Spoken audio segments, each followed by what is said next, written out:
Hi friends, welcome to Nila's kitchen. நம்ம இன்றைக்கி என்ன பார்க்க போகிறோன்னா, ஒரு தக்காளி குழம்பு எப்படி செய்யலான்னு பார்க்கலாங்க. சிம்பிளாக ஒரு 5 நிமிஷத்தில் செய்யக்கூடியது. அதுக்கு நான் ஆயில் ஒரு 2 டேபிள் ஸ்பூன் அளவு ஊற்றிருக்கேன். கடுகு கொஞ்சம் ஆட் பண்ணிக்கிறேங்க. வெடிக்கட்டும். ஆயில் நல்லா காஞ்சிருச்சு, கடுகு வெடிக்குதுங்க. வெடிக்கட்டும்.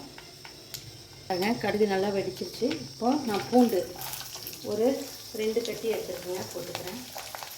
வதக்கலாம்.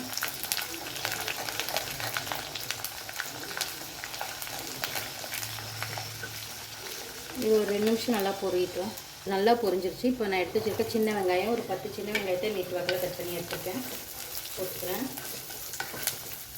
சின்ன வெங்காயம் பூண்டு நல்லா வதங்குதுங்க. அதுக்கு தேவையான கல் உப்பு கொஞ்சம் போட்டுக்கலாம்.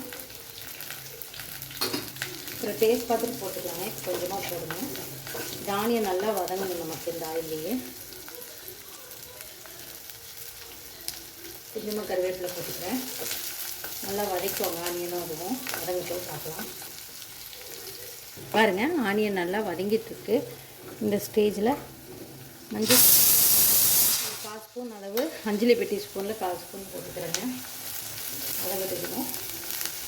இன்னும் கொஞ்சம் ஆனியன் நல்லா வதங்கிட்டுங்க. அதுக்கப்புறம் தக்காளி ஆட் பண்ணிக்கலாம். பாருங்கள், ஆனியன் நல்லா வதங்கிடுச்சு. இப்போ நான் ஒரு 5 தக்காளியை பொடியாக கட் பண்ணி எடுத்துக்கிறேன், போட்டு வதக்கணும். தக்காளி நமக்கு நல்லா குழஞ்சி வரணுங்க. ஆல்ரெடி நம்ம கொஞ்சம் உப்பு போட்டிருக்கோம், இன்னும் கொஞ்சம் ஆட் பண்ணிக்கலாம்.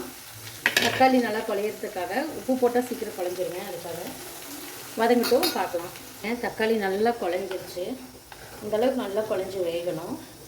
இப்போ இந்த ஸ்டேஜில் வீட்டிலே அரைச்ச குழம்புத்தூள் இருக்குல்லங்க, அது குழம்புத்தூள் வீடியோ நான் போட்டிருக்கேன், வேணுமா லிங்க்கில் கொடுக்குற பார்த்துக்கோங்க. 3 டேபிள் ஸ்பூன் குழம்புத்தூள் போட்டிருக்கேங்க. போட்டு நல்லா மிக்ஸ் பண்ணிக்கலாம். இது ஒரு சிம்பிளான ஒரு தக்காளி குழம்புங்க. இது ஒரு டிஃப்ரெண்ட்டாக டேஸ்ட். சப்பாத்திக்கு கூட நல்லாயிருக்கும்.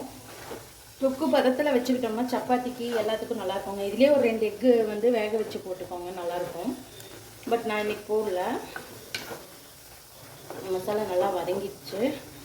இந்த ஸ்டேஜில் ஒரு டம்ளர் அளவு நான் தண்ணி ஊற்றிக்கிறேங்க. நிறைய வேணாம், கொஞ்சமாக சாப்பாடு அப்படியே பெரட்டி சாப்பிட்ற மாதிரி வேணுங்க.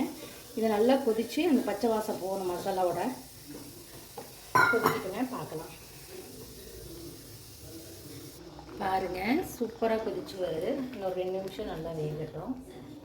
ஒரு அருமையான குழம்பு ரெடி ஆகிடும்.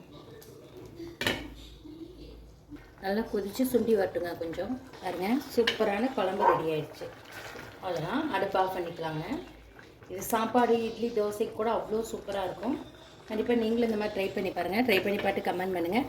இந்த வீடியோ பிடிச்சிருந்தா லைக் பண்ணுங்கள், ஷேர் பண்ணுங்கள், மறக்காமல் சப்ஸ்கிரைப் பண்ணுங்கள். Instagram page, Facebook page follow பண்ணிக்கோங்க. ஒரு அருமையான தக்காளி குழம்பு ரெடிங்க.